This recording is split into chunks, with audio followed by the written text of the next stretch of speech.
L'évangile qui nous est donné aujourd'hui, que je viens de lire, c'est un évangile qu'on appelle parfois l'annonciation à Joseph.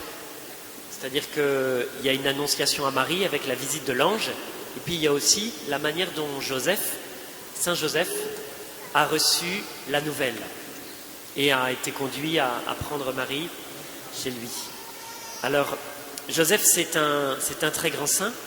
En même temps, il est souvent dans l'ombre à cause de son humilité.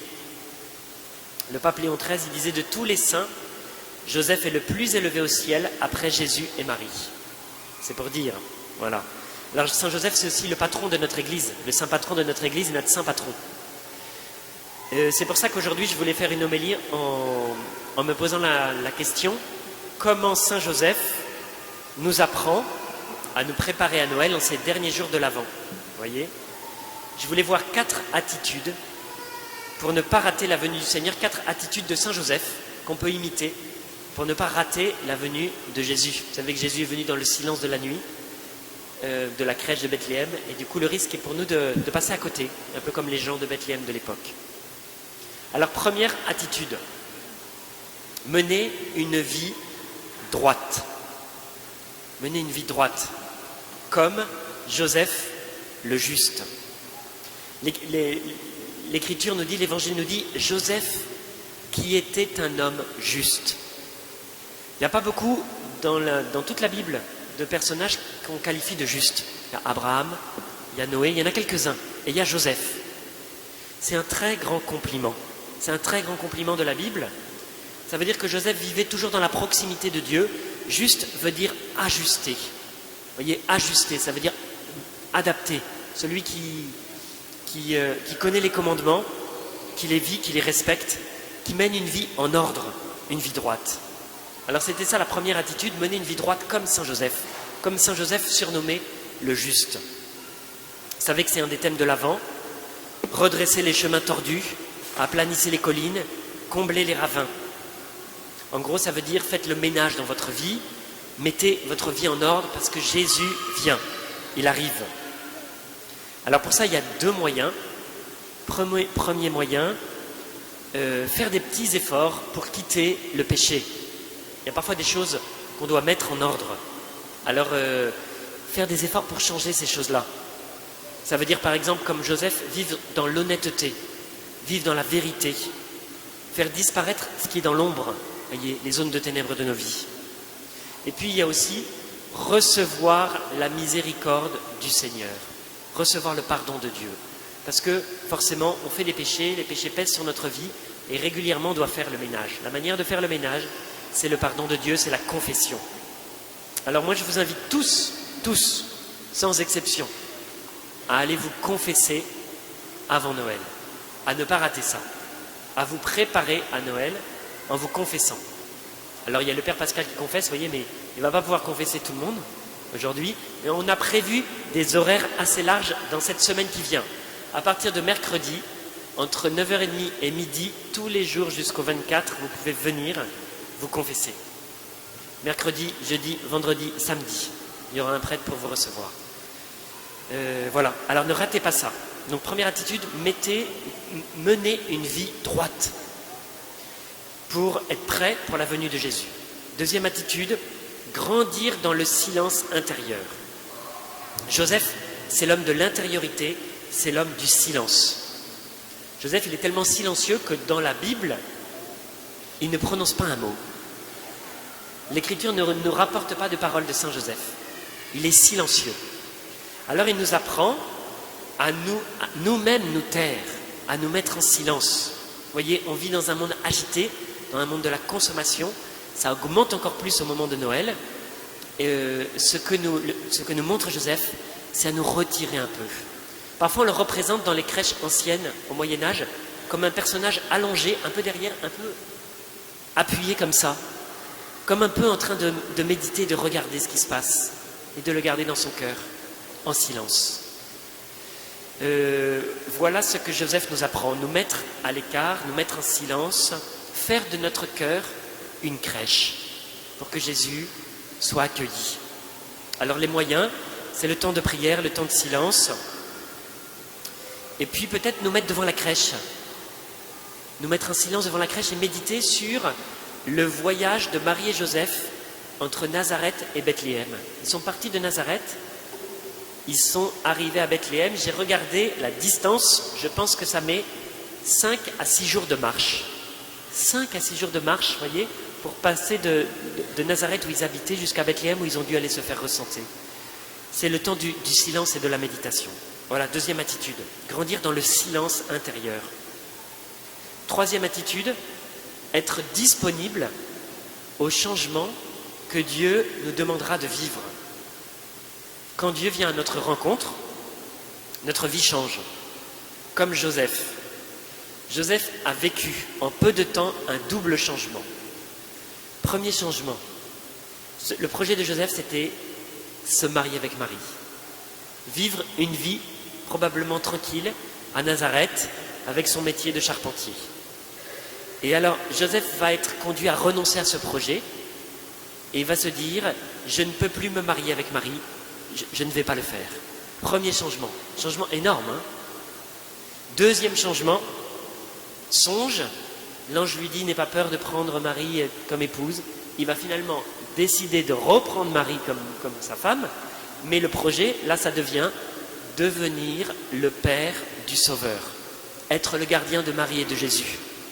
Ça n'a plus rien à voir avec le premier projet, vous voyez, parce que c'est une responsabilité très grande. Alors, Joseph a vécu ces deux changements en quelques mois. Je vais faire une petite parenthèse. Pourquoi Joseph a-t-il renoncé à se marier avec Marie?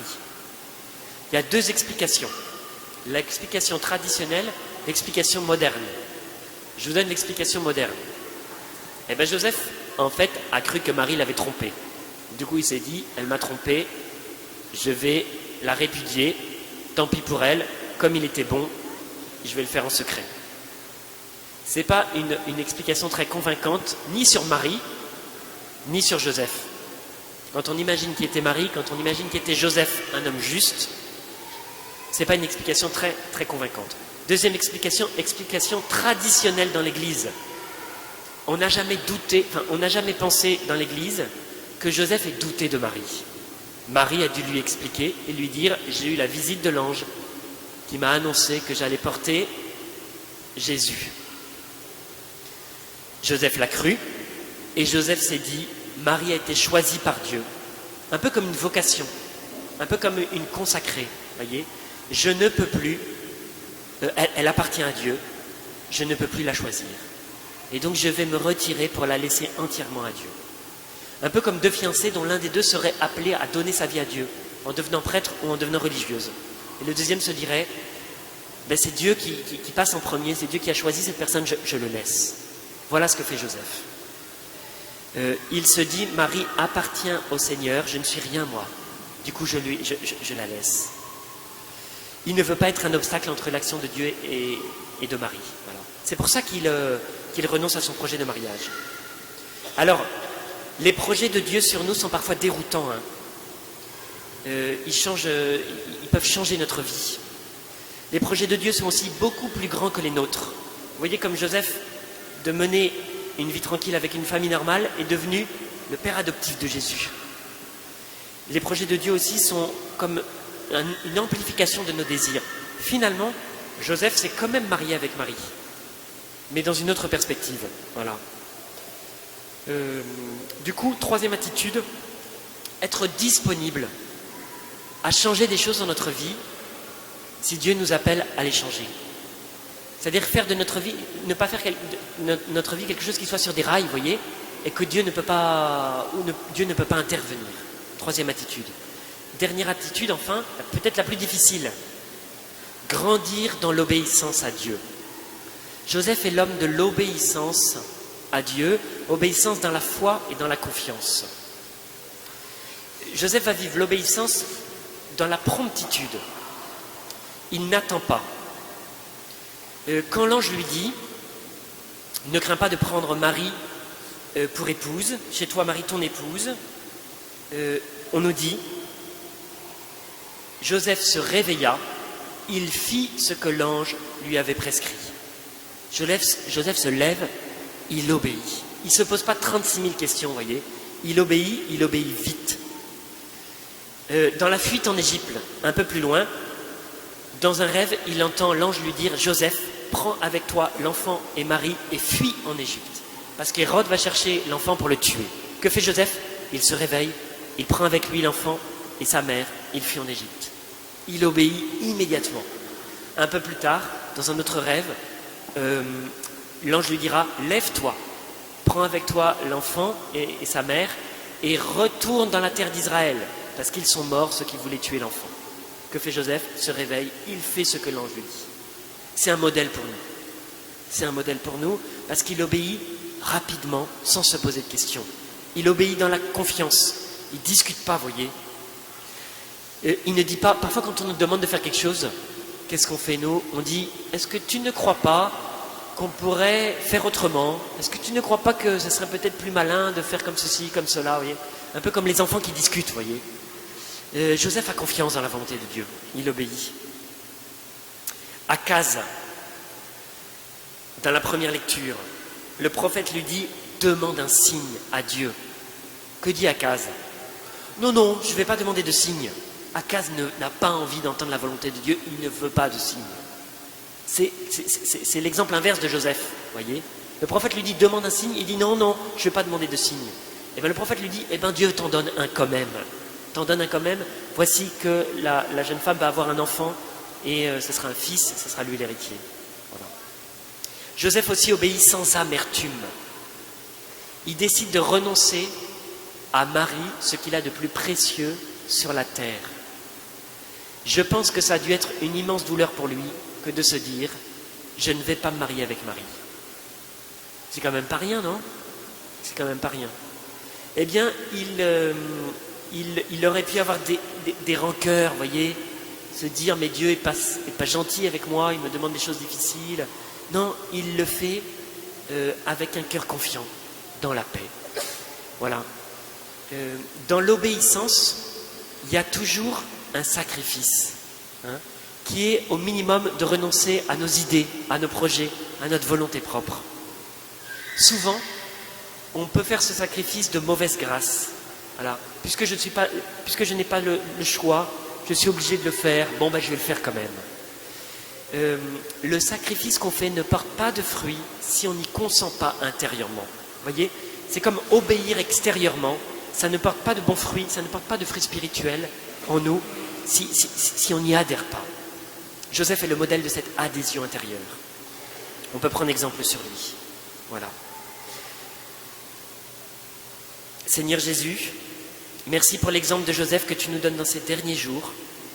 Donne-nous à son école, à son exemple, de mener une vie droite, honnête, dans la vérité, de grandir dans le silence intérieur, de faire silence, de nous taire, d'entrer dans la prière plus profondément, d'être disponible comme Joseph l'a été, et enfin d'être obéissant